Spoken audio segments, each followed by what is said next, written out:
Hey, what's happening? It's Bill Smith. So the attacks never stop, my friends. Okay, we're to the point now where the Russia collusion stuff is. It just looks like it's not going to hold up. Been seeing Donald Trump tweets about how it's not going to work out. How he wants to do a Mueller interview and just get it behind him. They're talking about shutting down the investigation into Russia collusion.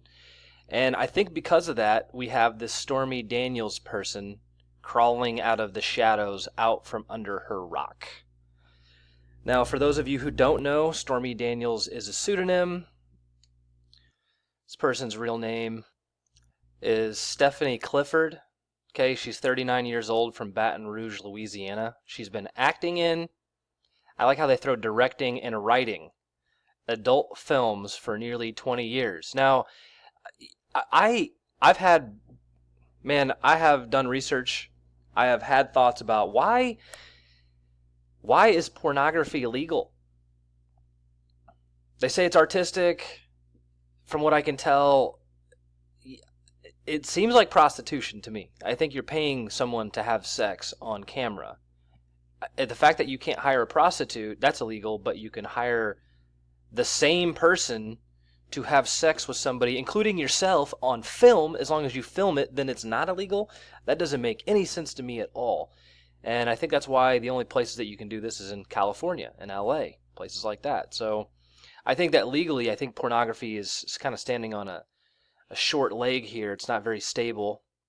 Maybe one day it will be turned illegal again, but this Stormy Daniels person, she's a prostitute. That's what she is. She's a paid prostitute. She has sex on film for money, and now she's trying to take down Donald Trump.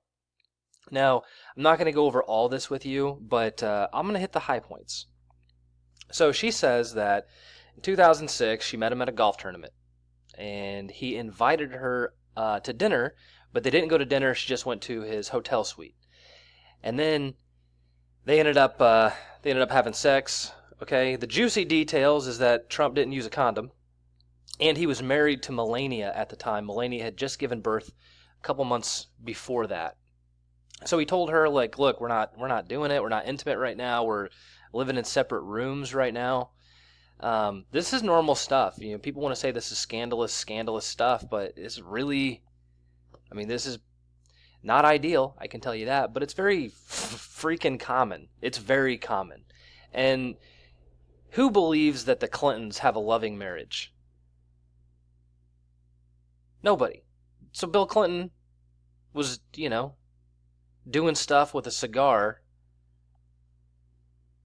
with Monica Lewinsky while he's in the Oval Office, like while he was sitting president, and no big deal on that. People said, well, what's the problem here? What's the problem? I remember that. So now we got someone saying, oh, I had a consensual relationship with somebody before they became president, and now I want my 15 minutes of fame. So what I took out of this, I don't mean to ramble on you here, but what I took out of this interview was that, number one, they're going to try to get him on Scandal. I don't think it'll work. And I think that President Trump is kind of immune to this stuff because he already has a celebrity. People see him as a celebrity. They don't see him as a high moral authority. He's from Hollywood. He had a TV show. They just assume this stuff happens with Trump. Trump's been married to supermodels. He's been married 3 times. He owns the Miss America pageant. He's dated Playmate Playboy bunnies in the past. I'm telling you, if anything, this is only going to make him more popular. Somehow. I just feel it. I don't think he's going to talk about it. But there's a lot of interesting stuff here to talk about. So she said that they met up in 2006, and then he invited her. It looked like, he was married at the time, so this is adulterous, but she said that she liked him, like they got along. She said she wasn't attracted to him physically, but she had sex with him anyway, which makes sense because she's a porn star who has sex for money all the time. She says that he never paid her money, never offered her any money, nothing like that. It was just a consensual relationship between 2 people, one night. So then he brought up something that says, like, hey, I think you got a good personality. You might be a good addition to The Apprentice. And they kind of chatted about that. She came back over for a date. They watched Shark Week. He tried to make a pass. She wasn't having it, wasn't really into it anymore. He's like, no big deal, cool. So in 2011, she tried to sell her story to In Touch magazine, or a sister publication of In Touch, for $15,000. And it was after that she was approached in a parking lot in Las Vegas by somebody supposedly representing Trump that said basically keep your mouth shut, you know? So she did. And then in 2016, they offered her $130,000 through a shell company, it looks like. Trump's lawyer named Cohn was the one that paid her the money. So that's what happened. And that was during the election, and that was just a couple weeks before the actual primary election. Not the primary election, the big election with him and Clinton. So, interesting stuff. So what she did was she signed an agreement that says, I will not talk. I will sign a non-disclosure agreement. She got paid $130,000 to keep her mouth shut. Okay, she's a stripper. She's a washed-up porn star. She's a nobody. She's kind of lower than a nobody at this point. I would actually, myself, I'd rather be a nobody than be Stormy Daniels. I'd rather you have no clue who I am if I was a woman than be that woman right there. So to get $130,000 when you're about to turn 40 and you're coming off a life of having sex for money, that's a pretty big parachute to land on your feet. So I'm thinking maybe she spent that $130,000, it's gone, and someone found her and said, we need you to talk, and there's got to be some upside for her. She tells Anderson multiple times, there's no upside for me. They start the interview that way, they end the interview that way. Anderson says, sitting here talking to me today, you could be fined $1 million. I mean, aren't you taking a big risk? And she said, I am. Anderson's like, I guess I'm not 100% sure then why you're doing this. And she said, because it's very important for me to be able to defend myself. You're a porn star. You're a stripper in Vegas. You're stripping in Vegas, which is legalized prostitution. You're having sex for money. And you think that it's important for you to defend yourself? Like, what are you defending? What are you possibly defending? The world has seen you do probably despicable things on camera. And now you think that somehow you have some sort of moral cause in yourself to defend yourself? No one knew who you were, Stormy Daniels, until you crawled out from under your rock. And you're doing it for some reason. Now, this is just my opinion. I think that they need her. Trump is probably pretty clean, but he's been around with the ladies. The P dossier didn't stick. They thought, man, let's sensationalize that stuff about some Russian prostitutes peeing on stuff. That didn't work, That didn't work, so they got to drag this lady out of the cracks. And she's getting something, all right? She's getting something out of this. Otherwise, why would you risk being fined $1 million when you've already been paid and you have an agreement with somebody not to talk, and you, by your own admission, you say you like him? He's a good guy and you got along and you think that he's a fine person. And now you're going to destroy him. Try to destroy him with Anderson Cooper after he's in the White House. You're getting something out of this. So she can't ever point to anything she's getting out of it. I imagine she's going to get a book deal and maybe a movie deal and a miniseries on TV. I mean, I got to be honest, for 40, she's a fairly good-looking woman. She could easily go off and find herself a new life if she wanted to. But by all circumstances, instances, reports, she's still stripping in Las Vegas. As a matter of fact, she's on a stripper world tour right now, or a national tour. Because the spotlight's on her, and now people want to see her naked. Like normal people. So she's getting something out of this. I think that she ran out of that money. I think that 130 grand probably went to drugs, partying, got blown. Now she doesn't have any money, and now she realizes that this is probably her last golden ticket.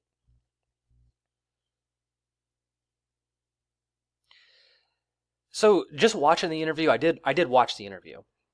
Honestly, like, her personality is that of a very decently nice person. I don't fault her on her personality or who she is, but I wouldn't invite her to Christmas with my family, I wouldn't talk about her name around the dinner table. That's just not going to happen. But she's got a high-powered lawyer who really wants to be in the spotlight, this guy, Michael Avenatti. So someone's paying for this guy. Someone's paying for her legal team. Someone's paying for her PR. Someone got her on Anderson Cooper. Somebody. So somebody has a lot to gain from this. And I think it's the more they have to gain, the more Donald Trump has to lose. But like I said, I'm not worried at all about this. I think this is sensational. And I think if Donald Trump was a preacher, okay, who became president of the United States, this would be a gigantic problem. But I don't think that's the case, because I think Trump is a celebrity. We don't hold him to a high moral authority. He's already saying stuff people don't want him to say. Okay, we don't hold Donald Trump up as a high moral authority, and that's the problem that the left has. As, liberal media has said, we are the moral authority. And up is down and left is right, and being homosexual now is that's moral somehow. I don't know how we got there, but now that's moral. Getting sex changes is now moral and loving. So when they try to accuse him of anything like this, it's just not going to stick. So ratings are at an all-time high. Sorry, decades high. 20 million people watch this. Okay.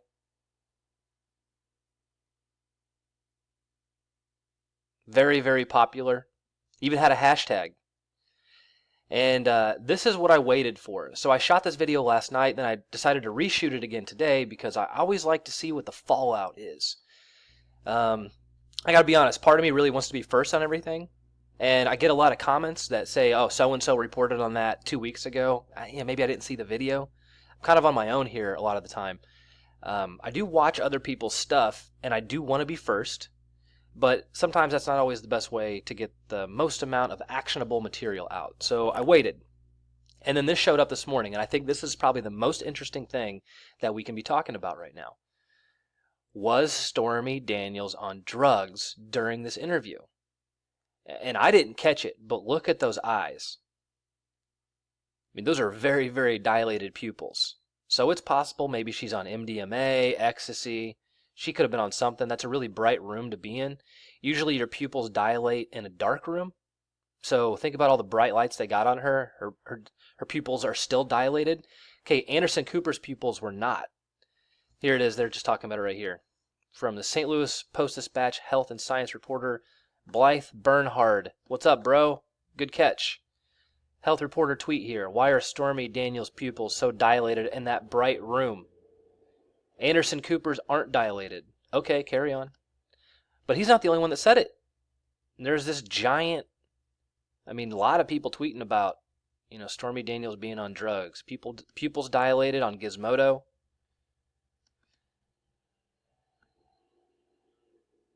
Look at all these. Lots of people caught this. These are all real-time tweets about people going, hey, look, she looks like she's on. Look at all these tweets, man. And then this guy nails it. This is what I'm saying. Okay, Stormy's breaching the NDA and taking the risk of being sued for $20 million because the Democrats are going to pay her more. And I don't know if she's going to get an actual paycheck over this. This might come in the form of book deals, movie deals. There's going to be a lot of business around buying her story, I think. And then, of course, maybe someone says, we'll pay for your legal fee. And then they'll fight him in court. Because if Trump sues her for violating the NDA, that might be the best thing that they can look for as far as Anderson Cooper is concerned. Like, let's get Trump into court suing this porn star for violating their secrecy agreement, and then let's report on that for the next 2 or 3 years. And then let's hold it up in court, make a big circus out of it. That's probably the best scenario that they're looking for. That's why he's probably not going to sue her. She's probably going to get a book deal. She's going to become a little bit higher celebrity, if there's such a thing, for where she's at. So that's the Stormy Daniels interview. High on drugs, probably. Now, I want to leave you with this just real quick. Did you know that Elon Musk's dad, Errol Musk, had a kid with his stepdaughter? Errol Musk, the estranged father of billionaire Tesla founder Elon Musk, had a kid with a stepdaughter 42 years his junior and said it was God's plan. 72-year-old former emerald dealer had a 10-month-old child with Jaina, that name. His 30-year-old stepdaughter, this is the kicker, he met her, the daughter of his second wife when she was 4 years old. Thanks for watching.